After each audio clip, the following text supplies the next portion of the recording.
One of the rising stars of Indian chess, Pranav V, is on your screen. He's playing against Nodirbek Yakubboev from Uzbekistan at the 6th round of the FIDE Grand Swiss.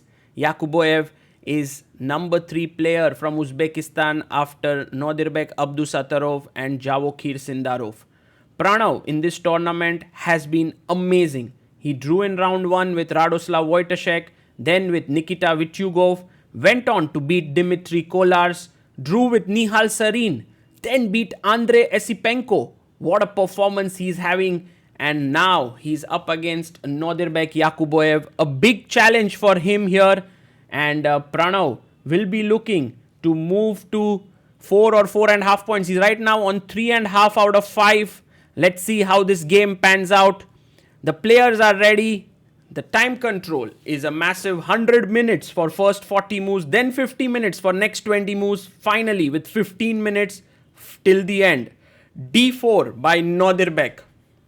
Now Yakubboev is known for his positional chess, but at the same time he's also very aggressive sometimes. So he's kind of a universal player here. Let's see what style he brings onto the table today. He plays pawn to c4. And now Pranav plays his pawn to e6, opening up the bishop to come out. Knight comes out to f3. And he goes bishop b4 check. The Bogo Indian has been played.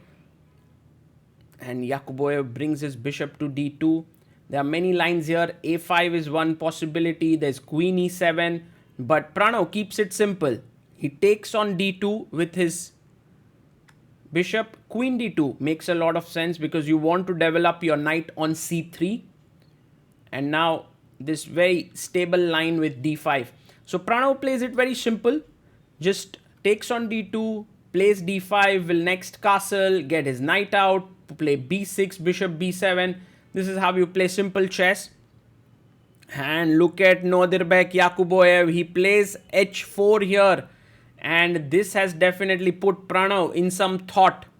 And after a good 5 minutes of thought, he brings out his knight to c6. Pranav is like, okay, it's a different kind of an idea that Yakubboev has gone for. And now rook to d1 played here. Queen comes up to e7. And I believe Nodirbek is going in for h6 move. Now, once h6 comes, it weakens the dark square. So Pranav stops the pawn there with h6. And an idea is rook g1, g4. But he goes g4 directly. Wow. And Pranav says, okay, I'm taking on the challenge. I take that pawn. He gets up. And Yakubboev brings his rook to g1. He attacks the knight here. Now, a very important move is f5. Yes, he plays it. Pawn to f5, defending the knight. But you will see that c takes d5 and the d5 pawn is hanging in this position. He also takes it back and now knight takes d5, attacking the queen on e7. The queen comes up to d6. And Yakubboev can go knight to f4, looking at the slightly weakened g6 square. Yes, he plays his knight to f4. Now, an important move here is rook e8, because you want to stop the e3 move. Because now e3 would be a big blunder because of queen f4. The pawn is pinned. Bishop comes out to g2 here. And what is Pranav going to do next? Well, he goes in. He goes rook e4. He attacks the knight. He attacks the pawn. Again, e3 met with queen f4. Knight comes to g6. Now, the d4 pawn is not hanging. It's well protected. But a mistake. Bishop e6. Instead, knight f6 had to be played, which would have given black good chances. But now d5 is extremely strong. And Nodirbek takes on Pranav and asks him, why are you giving me a piece? Pranav says, I'm out to mate you here on f2. That's the reason why I played this. e3, stopping it. The piece is still hanging. If you go rook d8, this is what I believe was Pranav's idea. There is knight d4. And now, because the rook is attacked, it's a winning position for white. So Pranav goes knight b4.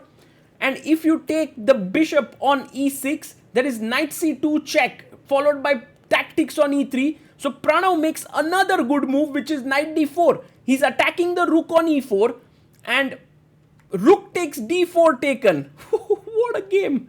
What a game this is. If you take with the queen, knight c2 check and you lose the queen. So that's why you have to take it back with the pawn.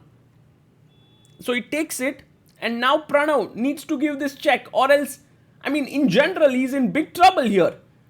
Very important move, king e2, because if king f1, queen b5 check is stronger, king e2 makes more sense, queen b5 check, and now you can go to f3, but there is bishop d5 check, king g3, he goes queen d3, which makes a lot of sense, blocking the check. And now Pranav, he goes knight takes pawn, you can't take it, it's pinned here, but king e1 is the move, and he finds it. Yakubboev plays king e1 and rook to e8, bringing the rook into the game here. Queen takes d4 taken. What a brave decision here by Nodirbek. He's like, where's the mate? Show me, my king is coming up. Bishop d5. Notice that at this point, white is an entire rook up. If a rook e2 check, I just simply drop the king back. So bishop g2 and rook takes g2. It's a +3 position here for white. And Pranav is dead lost in this position, but he goes king h7. Tricky Pranav just makes this move. b3 is better, but oh, he just simply takes on g4, brings his knight to f4. Why did he give rook takes g4 here? You know, in this position, he didn't have to sacrifice his rook. b3 calmly, rook g3 was also a strong move, but somehow he thought this is winning, and now check. Played by Pranav. King c1. Simple move here. King c2 played.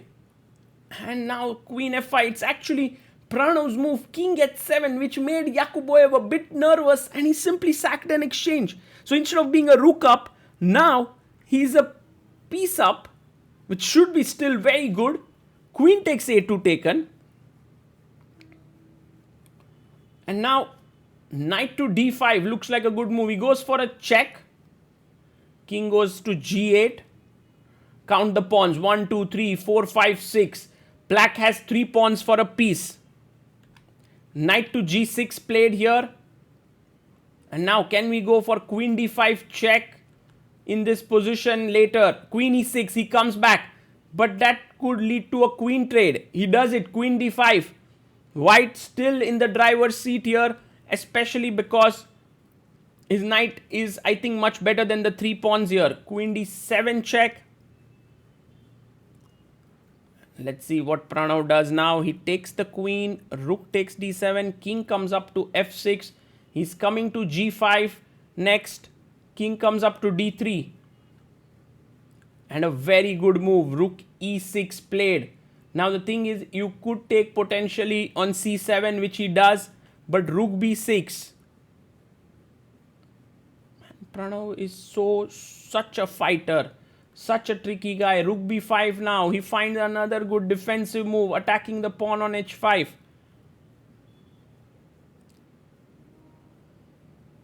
Knight to h8 played.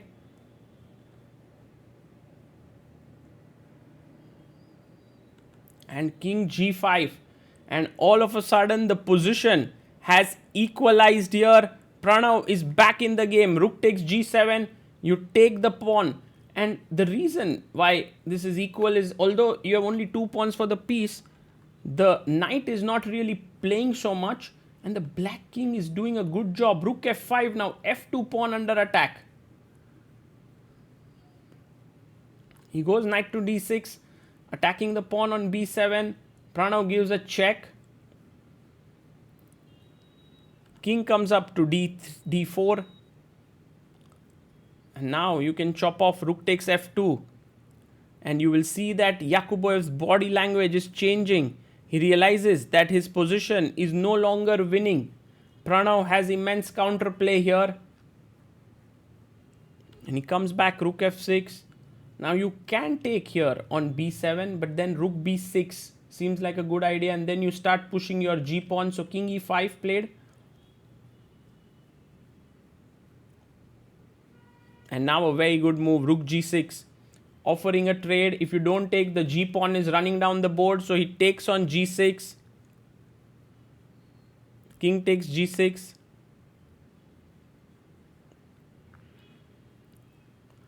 King f4. He attacks the pawn here on g4, and Pranav doesn't even save it. He's like, I just need this pawn. King takes g4. King e5. The king is coming here, and b4 will be taken. So king d4. Knight goes to a5. King c3 played, and this one's going to end in a draw. What a escape here for Pranav. It's quite insane the way in which he's managed to escape from here. King b5 attacking the knight. Knight takes a7, and the final pawn bites the dust, and a draw is agreed here. And yes, draw. Pranav manages to hold it here, and the game is over, and both of them don't know what to say to each other. And Yakubboev says, I should have been winning. Pranav says, yeah, I also think so. But Pranav is this player with whom you can never be sure that you are winning. He's so tricky. He's just incredibly strong. And even Magnus Carlsen had actually kind of tweeted about it. Pranav is Buddy and Buddy is Pranav, because he knows that Pranav does not give up right until the very end. And which is the reason why in this entire game, you could see that until it was complicated, Pranav kept his kind of he kept his concentration and managed to get the half a point here. Moving on to 4 out of 6, unbeaten in this tournament. Insane performance. Let's analyze that critical moment in the game and try to understand as to how exactly could Nodirbek Yakubboev have played well to score the full point. How easy was it, and what was it that he missed here?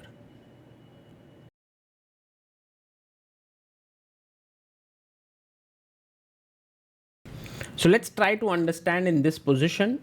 Black played the move queen c5, e3 was played, and knight b4. Here knight d4 was a super strong move, and Pranav took here on d4. Pawn takes, and now knight came to c2.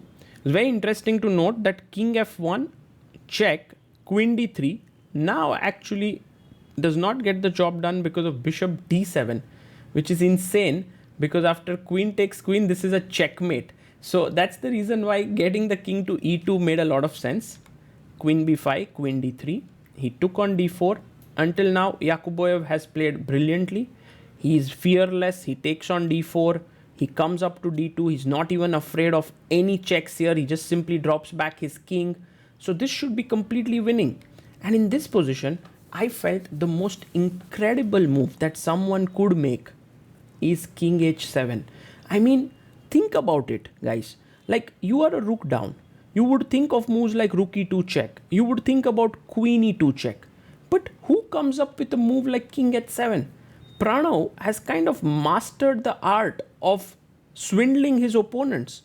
Because here, a very good move is b3, kind of putting the ball back in opponent's court. Of course, you're a bit afraid of now rook e2, king c1, and rook takes a2 move, because the pawn is hanging and so on. And it's not so simple to finish this, but queen c3 followed by rook d8 coming in to mate is actually very strong. So what happened to Yakubboev here was that he got a bit nervous. He had two moves which were good. One was b3. The second was rook takes g4.